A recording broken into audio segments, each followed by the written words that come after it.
Les céréales et l'inflammation, est-ce que Marion Kaplan a tout dit? Et ce que révèle Anthony William, Medical Medium, par rapport à ça?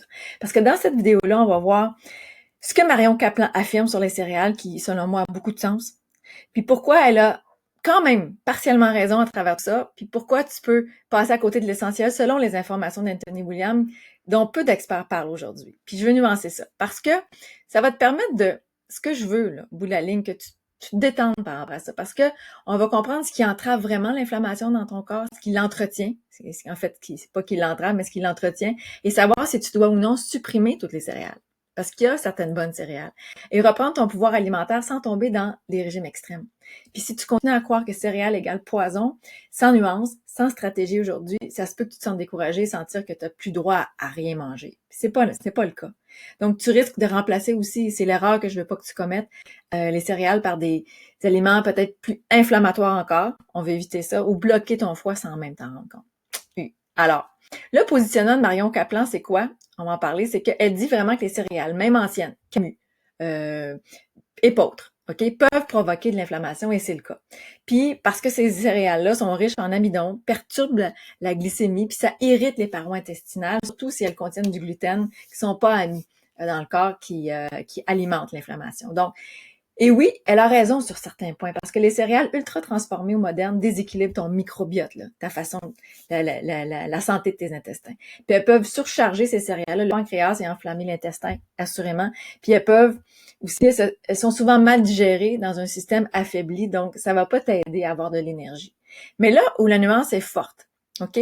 Ce que Marion Kaplan dit pas, ou ce qu'elle a pas évoqué, c'est que le problème n'est pas la céréale en soi. La céréale va dupliquer un problème, mais c'est le foie engorgé. Et c'est ça dont il faut qu'Anthony William nous remette toujours sur la sellette. Le foie engorgé, lui, c'est lui qui, s'il n'est pas engorgé, pourrait naviguer à travers des céréales ou du gluten un peu plus. Mais là, il y a une tare qui est là chez tout le monde aujourd'hui, ou un foie qui est au ralenti, qui peut pas faire les fonctions qu'il devrait faire pour digérer tout assez bien, puis aider, assister ta digestion de façon optimale. Puis c'est aussi le moment où tu la consommes, cette céréale-là, parce qu'il y a des moments, tu sais, où c'est plus opportun d'aller vers les céréales. Je dirais pas d'aller vers les céréales le matin, je dirais d'aller vers les céréales dans l'après-midi. Et avec quoi tu l'associes? Parce que si tu vas vers des céréales saines, elles peuvent être inflammatoires si tu les accompagnes de beaucoup de protéines animales, ou si tu consommes ces céréales-là avec beaucoup de gras, par exemple. Ça va faire des sucres et des gras mêlés ensemble qui va amplifier la mauvaise digestion de la céréale. Donc, c'est des combinaisons alimentaires à savoir, ça. Et la métaphore simple que je peux te donner, c'est imagine ton corps qui est comme une rivière qui essaie de s'auto-nettoyer, hein, et que tu continues à lancer des cailloux dedans chaque matin, hein, des céréales par-ci par-là, même si elles sont bio, même si elles sont locales, même si elles sont complètes, ta rivière va quand même être perturbée. Il va y avoir la saleté qui s'installe, ça va stagner, ça va augmenter l'inflammation d'une certaine façon. Donc, je t'offre la recette gratuite parce que si t'es comme moi, une amoureuse du pain, j'ai mis la recette du pain plat aux pommes de terre et romarin. Tu peux aller l'essayer ici, c'est la recette d'Anthony William, Medical Medium. J'ai mis le lien dans la vidéo, mais tu vas voir le lien au bas de l'écran. Donc, c'est une option digeste, non inflammatoire, d'avoir quelque chose de rassasiant qui goûte le pain, et clique sur la vidéo pour aller télécharger la recette. Parce que ce qui suit maintenant, tu vas pas l'entendre chez Kaplan, ni ailleurs, parce que ce sont pas toujours les céréales qui créent l'inflammation. Mais ça, c'est important ici, là. Je vais même le grossir, OK? Je pense que ça va être plus facile si je grossis. Donc, attends, je vais... Ah, c'est ça. C'est pas toujours les céréales qui créent l'inflammation, mais les virus latents et les toxines, les pesticides, les métaux lourds, les virus de la famille de l'herpès. Anthony William nous sert ça souvent comme explication, comme quoi ça contrecarre l'immunité. C'est au rendez-vous, c'est là dans le corps, et les céréales nourrissent ça. Puis, que ton foie tente de gérer sans aide, parce que le foie est surchargé. Et quand tu lui ajoutes des céréales trop denses, trop souvent, sans le soutenir autrement, il s'enflamme, il se bloque, il stagne. Donc, c'est beaucoup une cause de céréales qui nourrit des virus, des bactéries, puis en même temps, le foie qui est pas capable de faire le travail pour nettoyer tout ça. Donc, puis le meilleur reste à venir parce que tu peux manger certaines céréales sans créer de l'inflammation à condition et ça c'est intéressant, de choisir le bon type. Éviter le blé, bien sûr, qui contient systématiquement du gluten, mais si tu vas avoir du quinoa, du millet, du riz brun, complet, tu vas pouvoir aller vers des choses plus de type céréalier qui vont pas nuire, qui contiennent pas de gluten, qui vont pas alimenter l'inflammation. Puis quand je dis au bon moment, comme je le disais tout à l'heure, c'est qu'on veut privilégier d'aller vers les céréales plus tard dans la journée que le matin, parce que le matin, c'est une période cruciale pour créer de la détox, pour faire en sorte de pas surcharger le corps. Et quand il y a des céréales, ça devient plus complexe à digérer. On veut privilégier, dans l'approche Anthony Williams, les fruits le matin. Privilégier l'énergie, des bons glucides, entre autres. Puis les céréales sont pas le meilleur glucide. C'est plus difficile à assimiler ce type de glucides-là, ce type de sucre-là pour le corps. Puis dans un bon contexte, dans le sens où, si vous voulez vraiment avoir un contexte de nettoyage intense, vous êtes en période de cure, par exemple, parce que ça peut arriver. Puis moi, j'en assiste là, des cures comme ça. Puis dans ma détox énergie, de l'autre côté, oui, on en vit en groupe.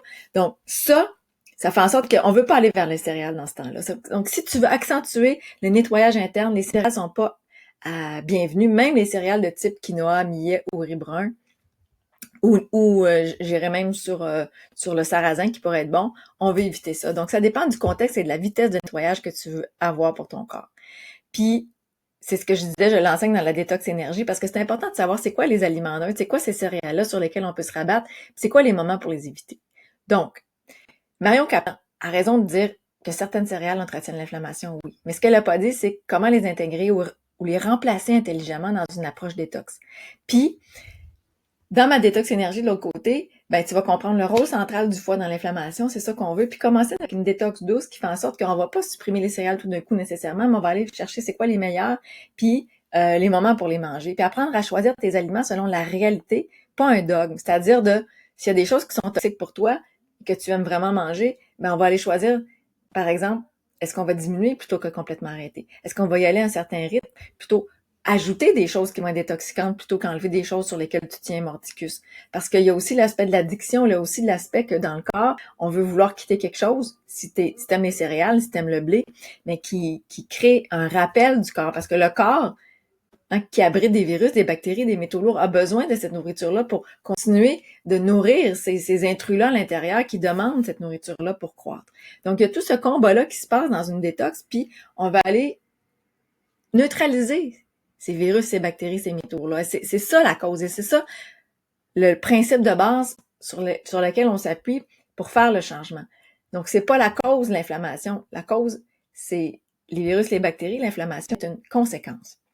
Donc, et mettre en place une alimentation régénérante compatible avec ta vie de tous les jours, c'est hyper important. Puis là, je te dis, clique sous la vidéo parce qu'il y a tous les détails. T'as pas besoin de tout supprimer.